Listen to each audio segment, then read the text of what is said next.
Good morning. आज से हम लोग का यूनिट 2 स्टार्ट हो रहा है और हमारा टॉपिक है principles of letter writing. Effective communication is the soul of any business.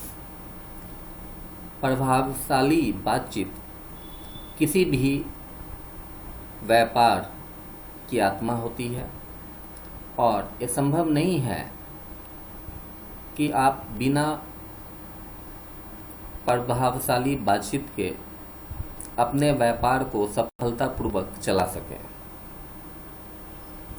ज़्यादातर किसी भी व्यापार में जो ज़्यादातर कम्युनिकेशन होता है वो रिटन में होता है, लिख के होता है। जैसे हम बिजनेस लेटर्स लिखते हैं, रिपोर्ट्स बनाते हैं, ऑफिस का मेमोरेंडम तैयार करते हैं और ये सब चीज़ें किसी भी बिजनेस का कोर होता है, उसका हार्ट होता है। जब भी हम लिखते हैं बिजनेस के सिलसिले में तो हमेशा हमारा उद्देश्य अलग अलग होता है। अलग अलग उद्देश्य की पूर्ति के लिए हम अलग अलग लेटर्स लिखते हैं। किसी भी बिजनेस लेटर का उद्देश्य होता है कि आप किसी बात को स्पष्ट लिखें ताकि समझने वाले को आपकी बात समझने में कोई परेशानी न हो, न कि आप किसी को आनंदित करते हुए कॉमिक्स की तरह लिखें। राइटर को ये ध्यान देना चाहिए कि आप किसी को इम्प्रेस करने के लिए नहीं लिख रहे हैं या किसी को ये नहीं दिखा रहे हैं कि देखिए इंग्लिश लैंग्वेज के ऊपर हमारी कितनी ज़्यादा पकड़ है और हम कितना अच्छा सुंदर लिखते हैं। ऐसा मकसद लिखने वाले का नहीं होना चाहिए। लिखने वाले को हमेशा इस तरीके से लिखना चाहिए कि वो व्यापार को बढ़ा सके, बिजनेस के क्वालिटी को और ज़्यादा इन्हांस कर सके, इम्प्रूव कर सके, प्रोडक्ट्स की क्वालिटी को और ज़्यादा इन्हांस कर सके और बिजनेस में ज़्यादा से ज़्यादा लाभ हो। तो इन बातों को ध्यान में रख के लिखा जाता है किसी भी बिजनेस लेटर को। अपने बिजनेस लेटर को प्रभावशाली बनाने के लिए कुछ रूल्स हैं। इन रूल्स को फॉलो करना जरूरी होता है।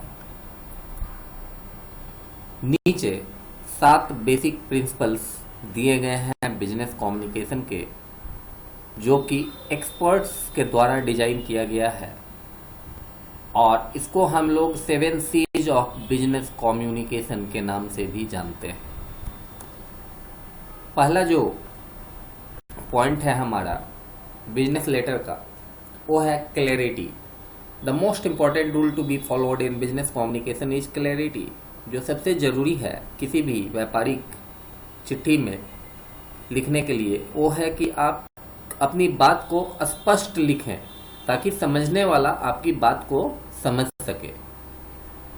आपका मैसेज क्लियर होना चाहिए, विस्तार पूर्वक होना चाहिए और उस भाषा में होना चाहिए जिसमें गलतफहमी न हो।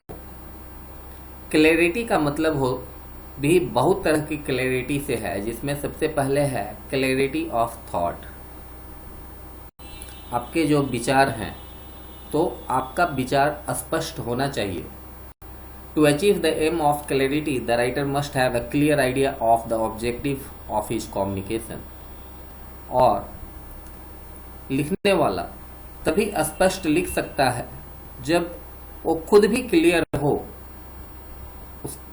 वो खुद भी उसका क्या उद्देश्य है, तो वो खुद भी स्पष्ट हो, तभी वो स्पष्ट लिख सकता है। उसके पास स्पष्ट विचार होना चाहिए कि वो कम्युनिकेशन के थ्रू क्या कहना चाहता है।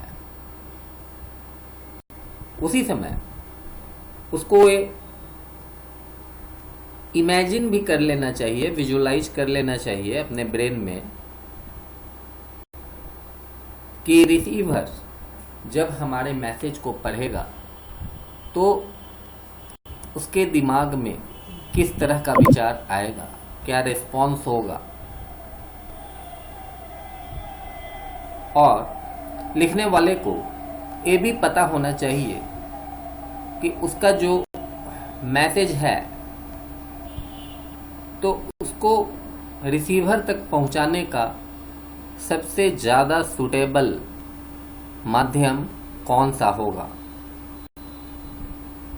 वो किन के बीच में अपनी बात को रखना चाहता है और किस मीडियम से। आज के दिन में बहुत सारे मीडियम्स हैं कम्युनिकेशन के, व्हाट्सएप है, फेसबुक है, फ़ोन कॉल है, ईमेल है, आप किसी को चिट्ठी भेज सकते हैं, कुरियर कर सकते हैं, टेलीविज़न पे एडवर्टाइजिंग है, टेलीविज़न से मैसेजिंग है, न्यूज़पेपर है, तो इलेक्ट्रॉनिक मीडिया है, तो बहुत सारे मीडियम्स हैं आज के दिन में।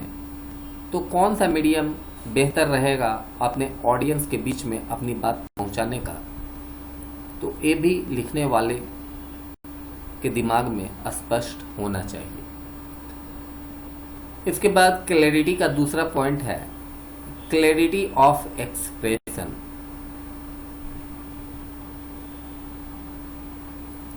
आप अपनी बात को कितना स्पष्ट रखते हैं, एक्सप्रेस करते हैं, लिखते हैं,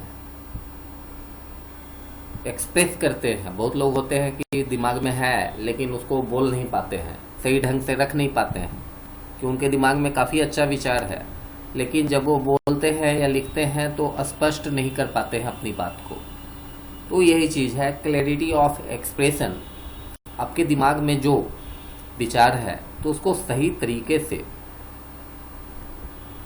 ऑडियंस के बीच में रखना, स्पष्ट जैसा आप चाहते हैं, ताकि रिसीवर उसको सही तरीके से समझ सके।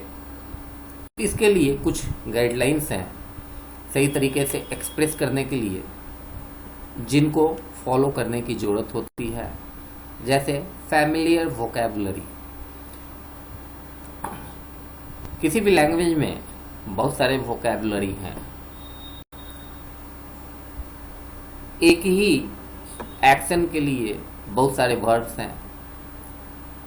तो आपको जो फैमिलियर वोकैबुलरी है, ऐसे वर्ड्स जो दुनिया में ज़्यादा इस्तेमाल में आते हैं, उन्हीं वर्ड्स का इस्तेमाल करना चाहिए। नहीं आप ऐसे वर्ड्स का इस्तेमाल कीजिएगा जो डे टू डे लाइफ में इस्तेमाल नहीं किया जाता है, तो लोग आपकी बात को नहीं समझेंगे, क्योंकि उनको उस वर्ड का मतलब नहीं समझ में आएगा। तो one should use the most commonly used words which the people around is familiar with and can easily understand। आपको ऐसे शब्दों का इस्तेमाल करना चाहिए जो आपके आसपास के लोग या आप जिनसे कम्युनिकेट कर रहे हैं उसको आसानी से समझ सके। It is undesirable to use strange, difficult and self-important vocabulary। ऐसे शब्दों का इस्तेमाल नहीं करना चाहिए जिसका मतलब आप जानते हैं, दूसरे लोगों को नहीं पता है। और कभी भी किसी को दिखाने के लिए ऐसे वर्ड्स का इस्तेमाल नहीं करना चाहिए जो कि फैमिलियर नहीं है। हमारा दूसरा पॉइंट है शॉर्ट एंड सिंपल सेंटेंसेस।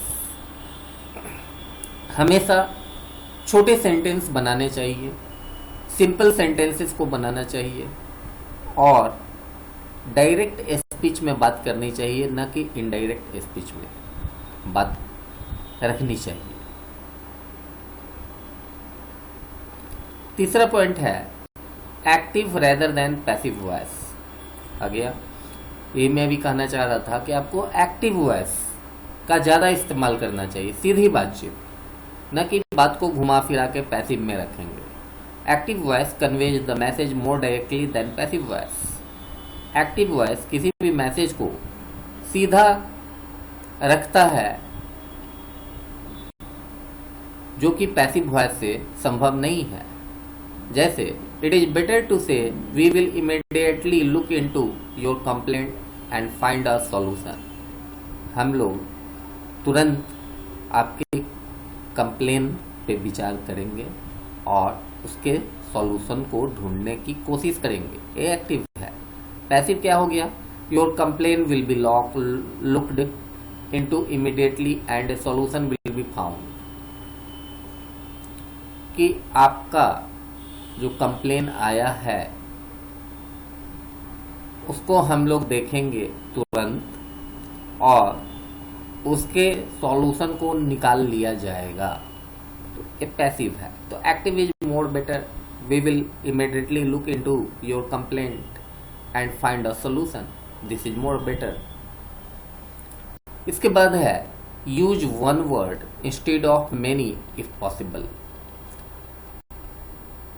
अगर आपके पास एक ऐसा वर्ड है जो कई वर्ड्स के लिए इस्तेमाल किया जा सकता है तो ऐसे वर्ड्स का इस्तेमाल करना चाहिए ताकि शॉर्ट राइटिंग हो। ज़्यादा लंबा लिखना अच्छी बात नहीं होती है।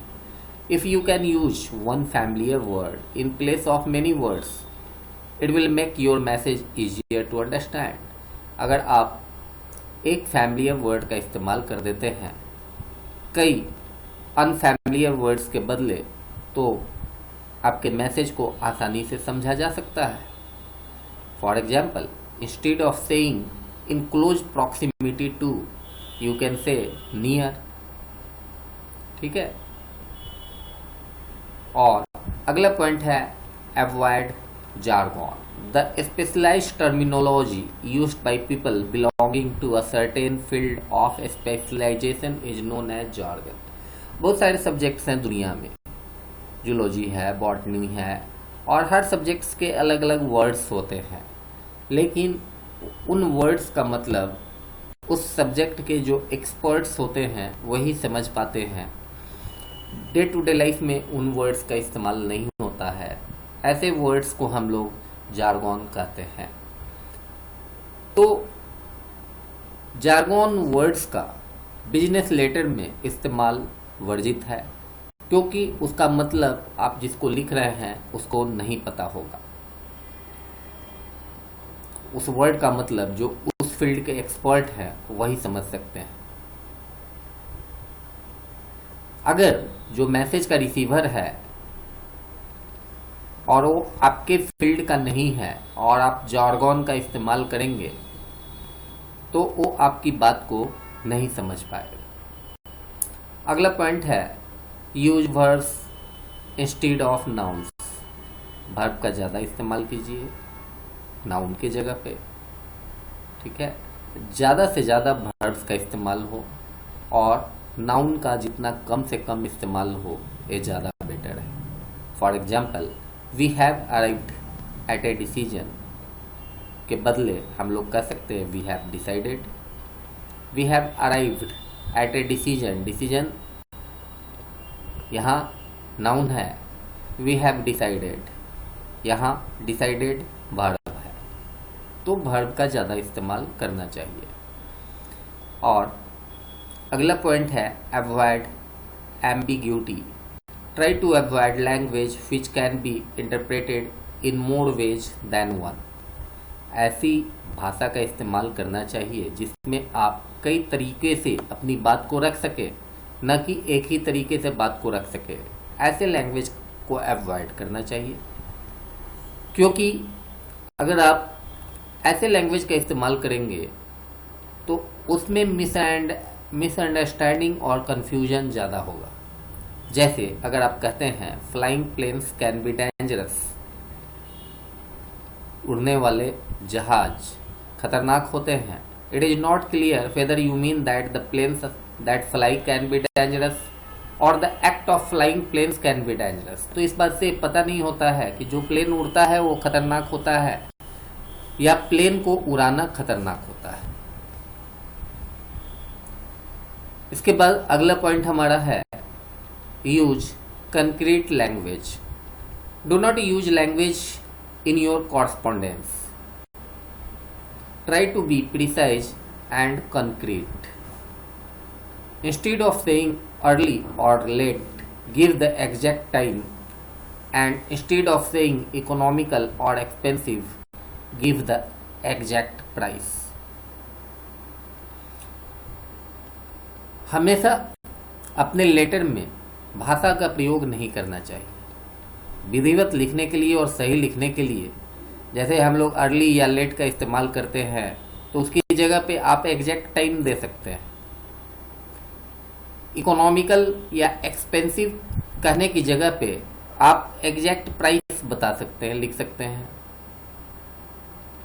तो इस तरीके से क्लैरिटी, हर तरीके से आप एक क्लियर मैसेज ड्राफ्ट कर सकते हैं और आप जिसको भेजना चाहते हैं उसको सही मैसेज जो आप चाहते हैं, जो आपके ब्रेन में है, सही तरीके से अगले के ब्रेन में आप रख सकते हैं। तभी बिजनेस लेटर का पॉजिटिव आउटपुट आएगा।